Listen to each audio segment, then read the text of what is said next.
তোমরা দেখতে পারলে এটাই হলো 51 শক্তিপীঠের মধ্যে একটি গড় কালিকা মাতা মন্দির। এবং এইখানে মহাদেবের সামনে কিন্তু নন্দী মহারাজের মূর্তি নেই, এইখানে রয়েছে ভেড়ার মূর্তি, সেটাকে এখানে ভেড়েশ্বর বলা হয়। ये जो मंदिर है मंगल का है और मंगल का मंदिर पूरे भारत और पूरे विश्व में ये एक ही महत्व मंदिर है। 8ই আষাঢ় 1431 শুভ সকাল সবাইকে। এই আমাদের হোটেল ছিল, হোটেল থেকে আমরা বেরিয়ে গেলাম এবং আজ আমরা উজ্জয়নের সমস্ত সাইট সিইং এবং সমস্ত দৈবিক যত ভালো ভালো মন্দির আছে সব আমরা কভার করব। সর্বপ্রথম এখন আমরা টিফিন করতে যাচ্ছি এবং টিফিন করার পর আমরা যাব কাল ভৈরবের উদ্দেশ্যে। তো এতদিন সোশ্যাল মিডিয়ায় দেখা হতো কাল ভৈরব দিকে, এখন নিজের চোখে দেখার জন্য কেমন লাগছে? সত্যি বলতে দেখো এখনও আমরা পর্যন্ত যাইনি, সেই জায়গায় যাব। এবার দেখা যাক কতদূর, মানে যতটা ভেবেছিলাম তার থেকেও ভালো যদি কিছুটা ফিল পাই। উজ্জয়নে এসে কি ফিলটা যতটা ভাবা যাচ্ছিল যে যেরকম লাগবে তার থেকে কি ভালো লাগছে না খারাপ লাগছে? অবশ্যই তার থেকে তো অবশ্যই ভালো লাগছে, যতটুকু ভেবেছিলাম তার থেকে বেশি এক্সপিরিয়েন্স হচ্ছে, তার থেকে বেশি ভালো লাগছে। এবার দেখা যাক আরও যদি ভালো লাগে তো আবার নেক্সট টাইম তোমাদের জন্য কিছুটা রাখার ব্যাপার থাকবে। তো যাই হোক, এখন আমরা রওনা দিচ্ছি সবার প্রথমে টিফিন করার জন্য। দেন টিফিন করে আমরা সমস্ত মন্দির কভার করব এবং সবার প্রথম কভার করার চেষ্টা করব কাল ভৈরবজিকে।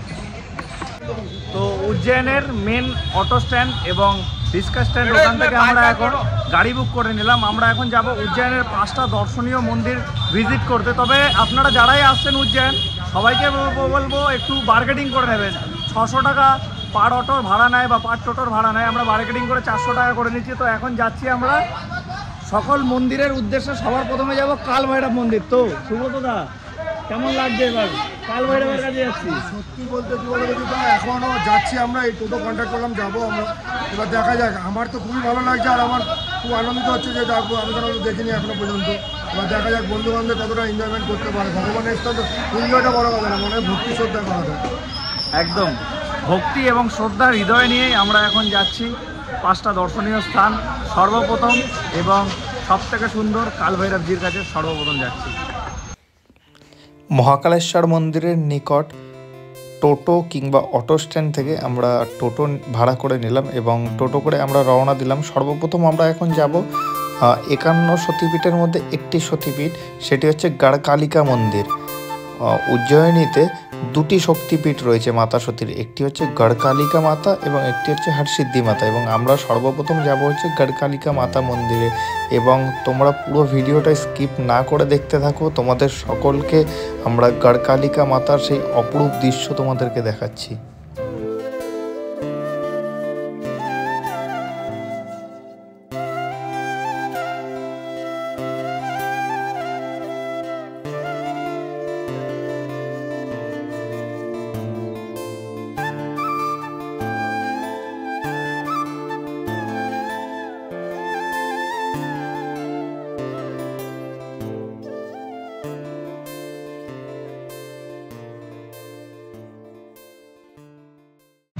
তো আমরা এখন যাচ্ছি কিছু মন্দিরের উদ্দেশ্যে ছোটোখাটো।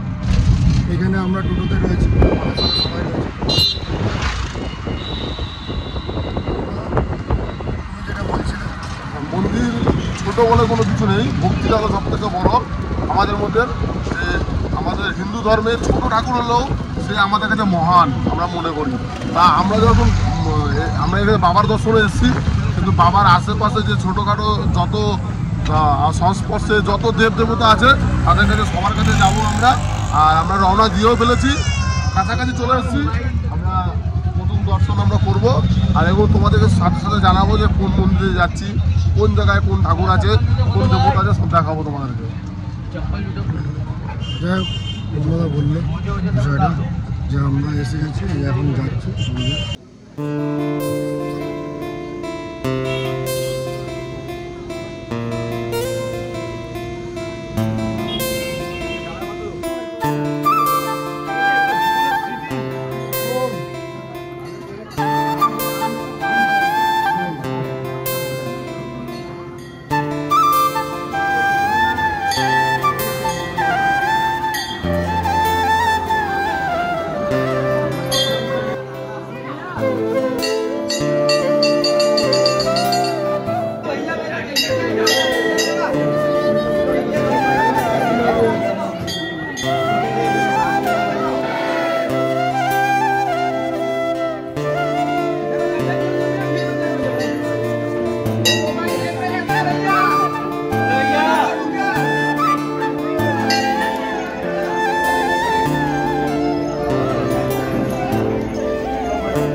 পারলে এটাই হলো 51 শক্তিপীঠের মধ্যে একটি গড় কালিকা মাতা মন্দির। এইখানে মাতা সতীর ওপরের ঠোঁটটা পড়েছিল।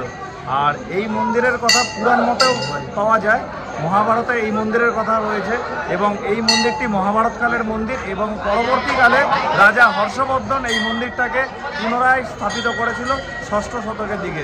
তো মাতা সতীর ঠোঁট পড়েছিল এই মন্দিরে, মাতা সতীর ঠোঁট পড়েছিল। এটা হচ্ছে গড় কালিকা মাতা মন্দির। মায়ের রূপটা কেমন লাগলো দেখে? আমরা পুজো দিয়ে আসলাম, সবাই এদিকে ভক্তি শ্রদ্ধার মাধ্যমে পুজোটা দিলাম, ভালো লাগলো। আমাদেরকে আমি কথা পেয়ে নিয়েছি আর এই বন্ধু বান্ধবরা আমার সাথে রয়েছে। মায়ের দৃশ্যটা অপরূপ দৃশ্য, মায়ের রূপটা খুবই সুন্দর ছিল। তো আমরা গড় কালিকা মাতা মন্দির দেখে নিলাম। এবার আমরা যাচ্ছি আমাদের পরবর্তী ডেস্টিনেশন, পরবর্তী মন্দিরের দিকে।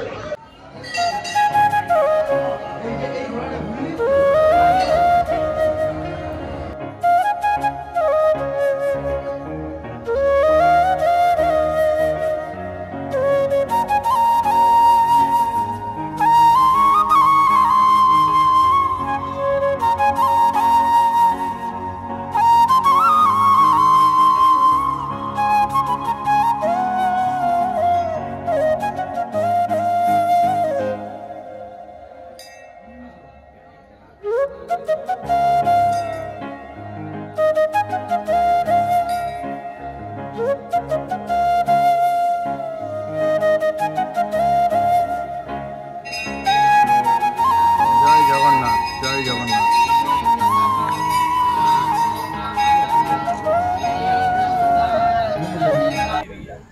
স্থিরমান গণেশজিকে দেখে এখন আমরা চললাম কাল ভৈরবজি দর্শনে। স্থিরমান গণেশজি এবং কাল ভৈরবজি মন্দিরের মধ্যে দূরত্ব হলো 2.5 কিলোমিটার, যেতে সময় লাগে প্রায় 15 মিনিটের।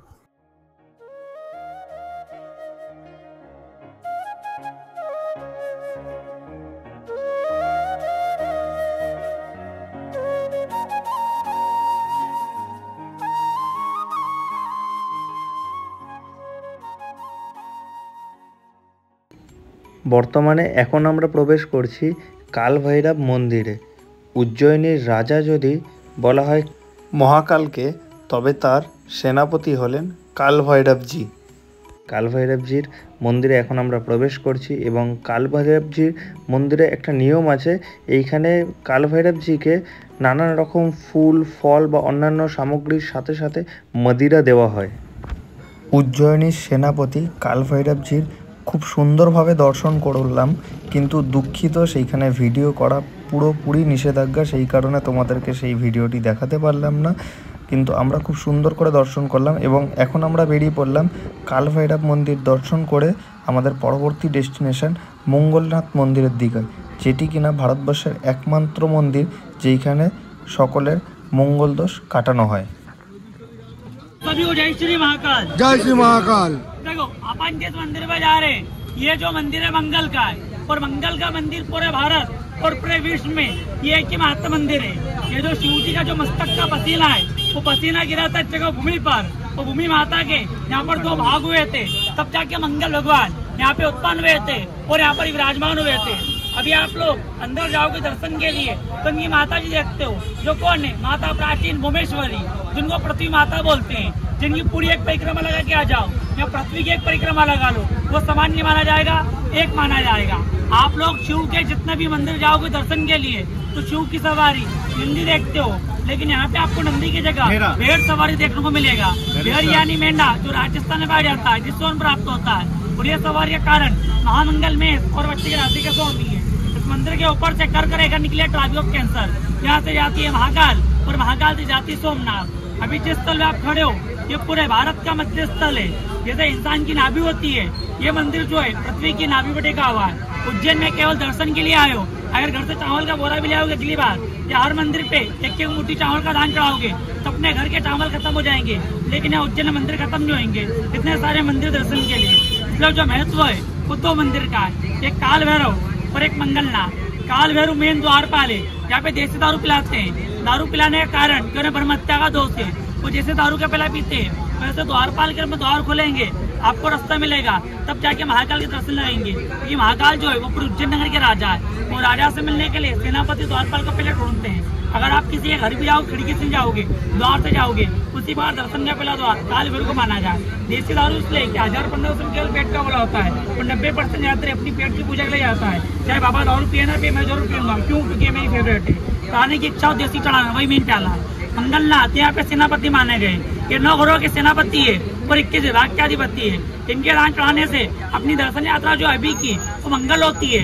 अपने घर में कभी भी 9 घरों की बात नहीं लगती है, और अपना घर का कोई भी कार्य अमंगल नहीं होता है, क्योंकि इनका जन्म हुआ था।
এখন আমরা চলে এসেছি মঙ্গলনাথ মন্দিরে।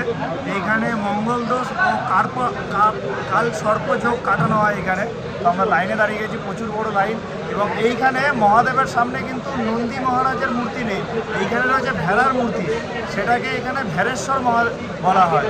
এবং এই মন্দিরে মঙ্গলনাথ মন্দির সৃষ্টির কাহিনী হচ্ছে, এইখানে মহাদেবের কপাল থেকে ঘাম পড়েছিল, সেইখান থেকে পৃথিবীর দুভাগে ভাগ হয়ে গেছিল, সেইখান থেকে সৃষ্টি হয়েছে মঙ্গলনাথ মন্দিরে।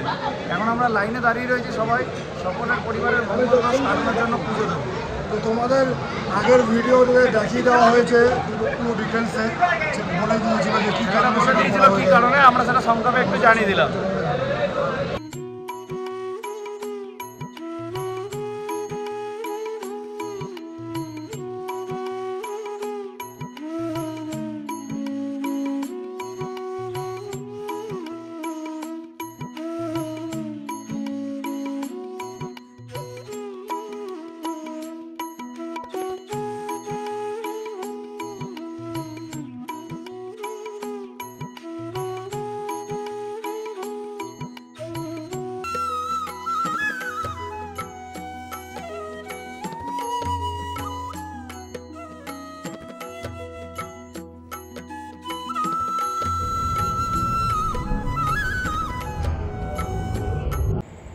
মঙ্গলনাথ মন্দির দর্শন শেষে এখন আমরা চলে এসেছি সন্দীপনী আশ্রমে।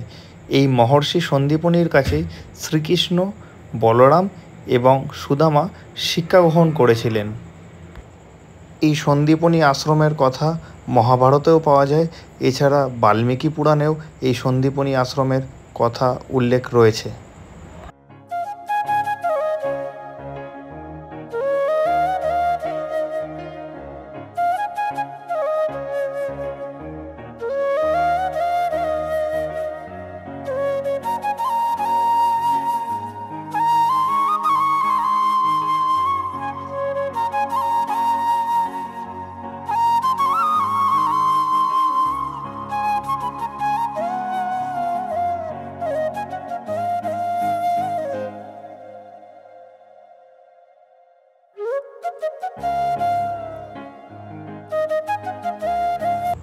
মহর্ষি সন্দীপনীর কাছে ভগবান শ্রীকৃষ্ণ, বলরাম এবং সুদামার শিক্ষা গ্রহণের নানান ছবি তুলে ধরা হয়েছে এই ছোট্ট বর্ণনার মাধ্যমে।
সন্দীপনী আশ্রমের কোষাগারে ভগবান শ্রীকৃষ্ণ, বলরাম এবং সুদামার শিক্ষা গ্রহণের চিত্রগুলি খুবই সুন্দর আকারে সম্পূর্ণ বিবরণ বর্ণনা করা রয়েছে।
আমাদের মধ্যপ্রদেশ ভ্রমণের তৃতীয় পর্বটি সন্দীপনী আশ্রম ভ্রমণ করে শেষ করলাম এবং আগামী পর্বে আপনারা উজ্জয়িনীর আরও বেশ কিছু বিখ্যাত স্থান এবং মন্দিরের কথা জানতে পারবেন।